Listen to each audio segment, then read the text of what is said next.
Hello, everyone, and welcome back to Fluent English Power. I'm Luna, and I'm ready to dive into some great English learning today. Hey Luna, hi to all our wonderful listeners out there. It's fantastic to be back here with all of you. How are you feeling today, Luna? I'm feeling great, Mason, energized and happy to be here. How about you? I'm doing absolutely fantastic. I feel like I've had a strong start to the week. That's wonderful to hear. Before we jump into our main topic, we want to give a massive thank you for tuning in. If you enjoy what we do, please hit that subscribe button, give us a like, and share this episode. It really helps our channel grow. Yes, your support is truly the fuel for our power. So Luna, what fascinating grammar point are we tackling today? Today, we're tackling a super practical one, the present perfect tense. We're going to discuss our day, but through the lens of this special grammar. The present perfect. It sounds a little intimidating. Is it difficult to master? Not at all. It's incredibly useful and becomes easy once you understand its main job, connecting the past with the present moment. Okay, I'm sold. So let's begin our daily review. You start, Luna. Using the present perfect, what's something you've already completed today? Let me think. I have already had my morning coffee. You have had your morning coffee. Perfect. So the action of drinking the coffee is finished. It's in the past, right? Yes, exactly. I finished it a while ago, but it's directly linked to now because the result is that I am wide awake and ready to teach. See? Past action, present results. I see the connection now. The result is your current state of energy. That makes total sense. Okay, my turn. I have listened to my favorite new album today.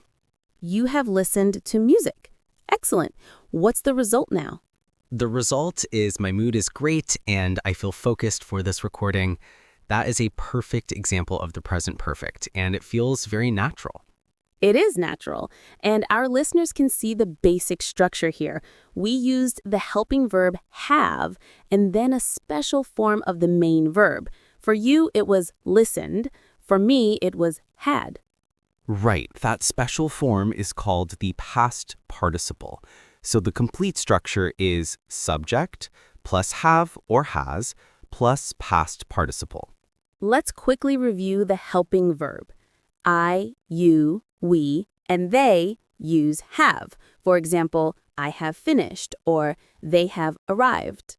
And he, she, and it use has. For example, she has seen that movie or he has written an email. Perfect. Let's practice with a question about our workday. Mason, have you checked your main project file this morning? Oh, good question. Yes, I have checked my project file. I did that just before we started. Great. The verb is check. The past participle is checked. This is a regular verb. We simply add ed.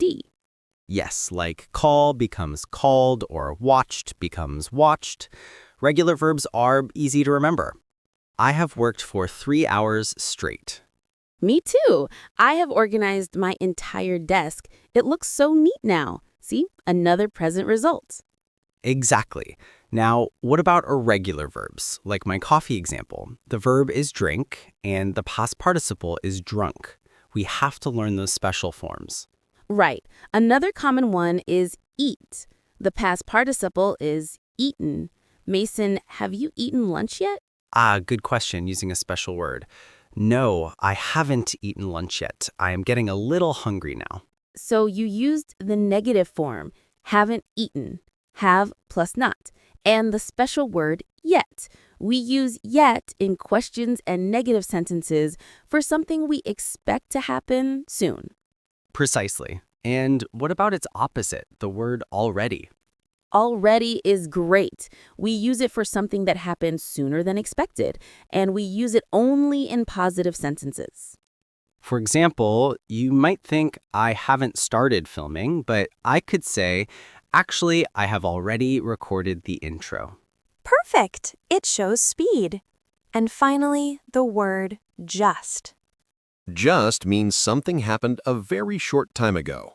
If I hear a notification, I can say, I have just received a text message. It's immediate. Been versus gone, a crucial difference. That covers our 3 time words. Now, let's talk about movement. Mason, have you been to the post office today? Yes, I have been to the post office. I went right after my coffee. But Luna, what about gone? Sometimes people say, I have gone to the store. What's the difference? That is a fantastic and very important question. The difference is simple. Gone means you went somewhere and you are still there. You have not returned. For example, my colleague has gone to the meeting. She is at the meeting now. Been means you went somewhere and you came back. It's an experience or a completed trip. For example, I have been to the post office. I went and now I am back here. That makes so much sense. So for my day, I should definitely use been because I am back from the post office now. Exactly. For our day-to-day activities, we usually use been. Okay, let's put this into practice with a natural conversation about our day. I'll start. Hi, Luna. How is your day going so far? Hi, Mason. It's going well. I have already finished my most important task for the day, so I feel a sense of relief. That's fantastic. What was it? I have written an important proposal for a new client. It took several hours. What about you? Have you started preparing for the big conference yet? No, I haven't started it yet. I have prepared all the materials I need, but I haven't actually begun the work. I will tackle it this afternoon. Well, you've already done the necessary preparation, so that is a huge step forward. I think so too. Hey, have you seen the latest news headlines today? No, I haven't seen the news. Is there anything big happening? Not really, just the usual political updates. I have only read the main titles online. Wow, Mason, that felt so smooth and natural. We used the present perfect many times without even focusing on the grammar rule. It proves that this grammar is everywhere in daily conversation. Life experiences. Ever and never.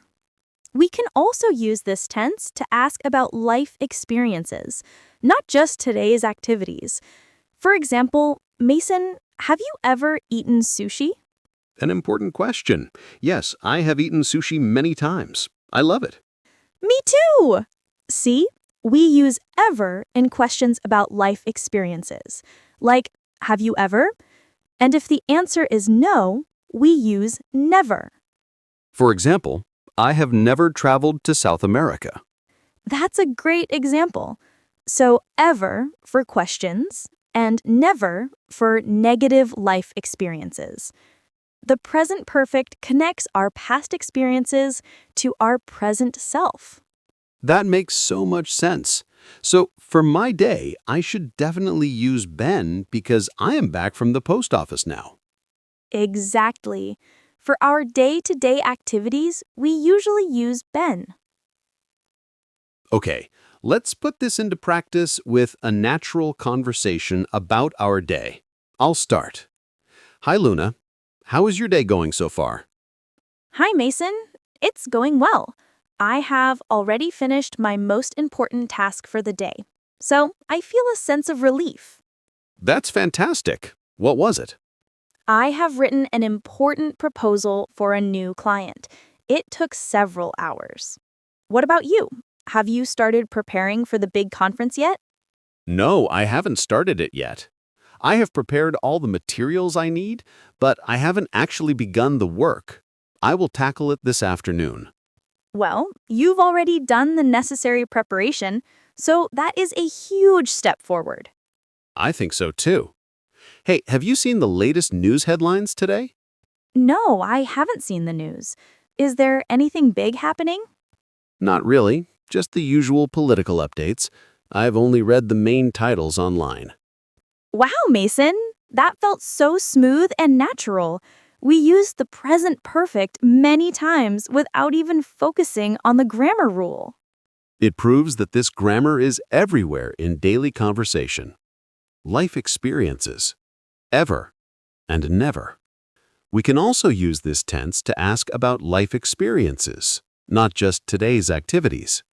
For example, Mason, have you ever eaten sushi? An important question. Yes, I have eaten sushi many times. I love it. Me too. See, we use ever in questions about life experiences, like have you ever? And if the answer is no, we use never. For example, I have never traveled to South America. That's a great example. So ever for questions and never for negative life experiences. The present perfect connects our past experiences to our present self. That's a beautiful way to think about it. It's all about the connection, what happened before and how it matters now. Exactly. So let's do a quick review for our listeners. Structure. Subject plus have or has plus past participle. Main use: recent past actions that have a result in the present. For example, I've lost my wallet, so I can't pay for my lunch now. Key words. Just, very recent, already, sooner than expected, and yet, in questions and negatives.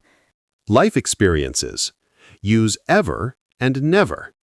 That's a perfect summary, Luna. I feel like I really understand the present perfect now. It's not scary at all. It's not. It's a friend that helps you express your life in a complete way. So my challenge for our listeners is to think about their own day. What have you done today? I love that. I bet they've already done something wonderful for their English today, just by listening to this episode. I'm sure they have. Well, our time is up. This has been a very productive episode. It certainly has. It was great working with you on this, Luna. Always a pleasure. We hope all our listeners enjoyed this episode. Please don't forget to subscribe to Fluent English Power and share this with friends. And for today's comment challenge, please write in the comments below. What is one thing you have already done today? We can't wait to read your answers. Thank you all for listening. It has been a fantastic day. It has. Goodbye for now, everyone.